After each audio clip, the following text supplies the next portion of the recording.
Hey everybody, welcome to our next video today.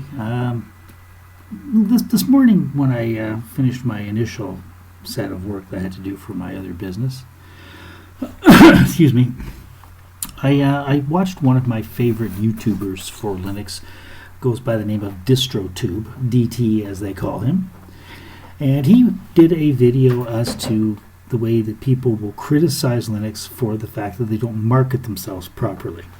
Now, I left a comment on his channel with regards to the video, and it's an excellently done video, and everything he said was quite accurate. But being that I am essentially a marketer for a living, I'm going to kind of go into why more people don't switch to Linux. Now, when I say I'm a marketer for a living, I don't work for a marketing company. In all honesty, I'd rather have an enema with a chainsaw than do something like that. I run an online business. I am a 35-year veteran of the martial arts world, and I sell products online. I do all my own web work. I do everything, including the marketing. And I've been taught by the very best in the business. The best in the business is Dan Kennedy, in case you're ever wondering. You can look up Dan Kennedy marketing online, and you can also share in his wisdom. So why don't more people use Linux? If it's so wonderful, why don't people switch? Well, the first problem is, and what I'm going to address in a subsequent video, is there's a lot of choice in Linux.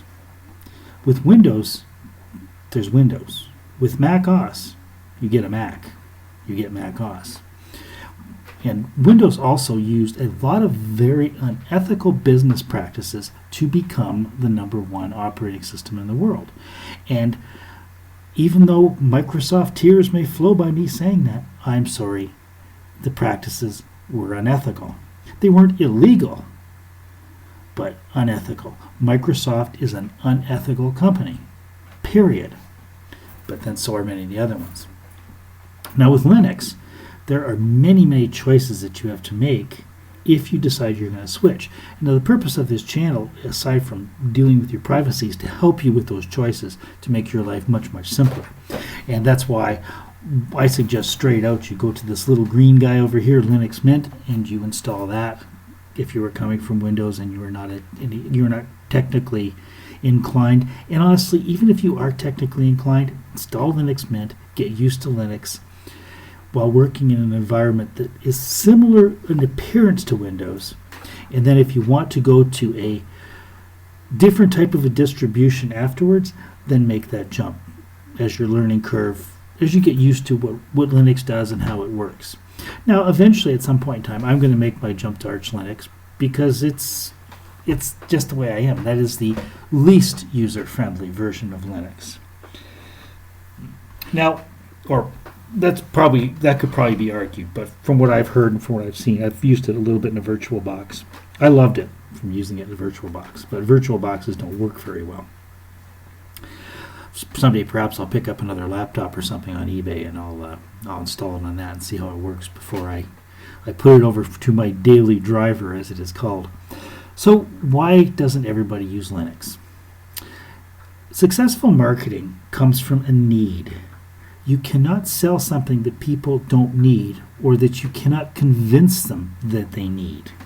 You buy a lot of shit you don't need, right? And that's because the marketing is oftentimes very good around it.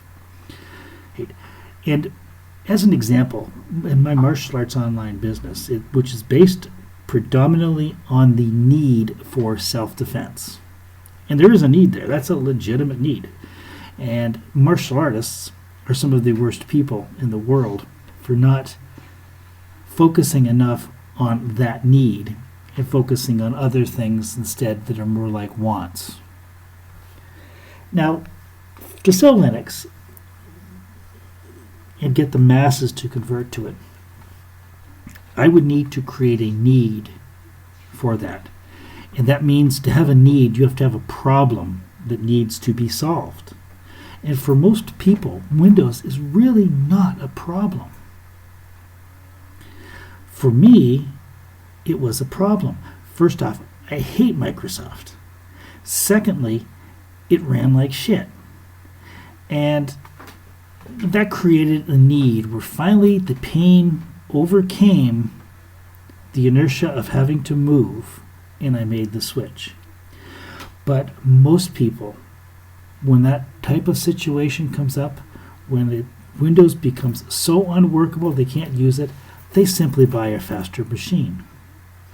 And then Windows runs once again beautifully because their hardware has been upgraded, and there is no need to do anything else until the next time the Windows bloats itself beyond the functionality of the system that they have. That's why the average life expectancy of a computer, as an example, is about 3 years, and that's why a smartphone is about 2 years.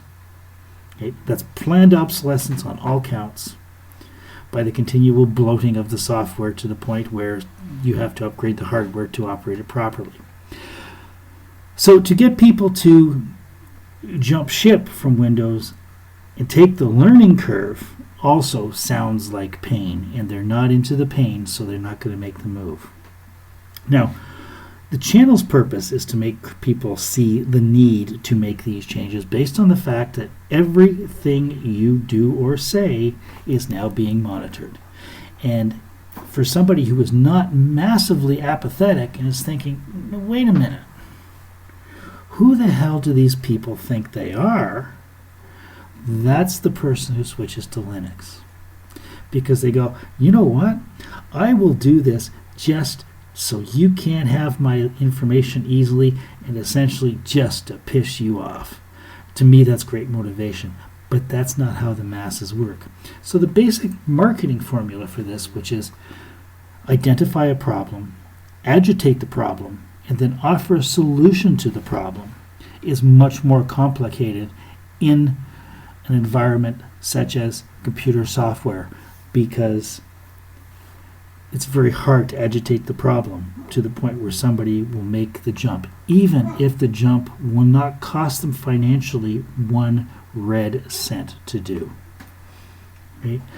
Now, at some point in time, the paradigm may shift, and people will start going back to I would prefer the best solution for things in my life and not the easiest solution for things in my life. But I really don't know about that for sure. Now, I'm going to be starting a new series here very shortly, and it is going to be based on one that my son's doing on the sister channel here, which is Digital Wasteland Gaming, which is to help people in the gaming industry, in the gaming world, figure out how to use Linux, because your games are just going to run better, and how to install them and things like that. But he has a series on there called Will It Work on Linux? And I'm going to do one very, very similarly, and we're going to be talking about different software applications as to whether or not they are available on Linux natively, and if they aren't, the things that you can do if you wish to use them. Now, one of the things I'm not going to be doing here that he does there is I'm not going to be introducing people to Wine, so that you can run native Windows programs on Linux in the native Windows program format. And the reason for doing that is quite often, and I would say probably maybe 80% of the time, there is actually a better program that has been written for Linux that does the same thing, and we're going to be talking about those more than the others. So as an example, I'm not going to be showing you how to run Microsoft Office or Adobe on Linux, but I am going to show you solutions to the hole that they leave when you come to your senses and flush the toilet on the shittiest company that North America has ever seen. Thanks for watching, guys. Have a great day. By the way, that's Microsoft. You've figured that out. Have a great day. Don't forget to subscribe to the channel. Check us out on Patreon. We've got some new goals set up. We've got some new tiers. It's really exciting times for taking back your privacy. We're going to start a privacy revolution, but it's going to be a peaceful revolution because it's all about the way we conduct our own lives and can secure them and make them private. Thanks for watching, and we will catch you guys next time. Talk to you soon. Bye for now.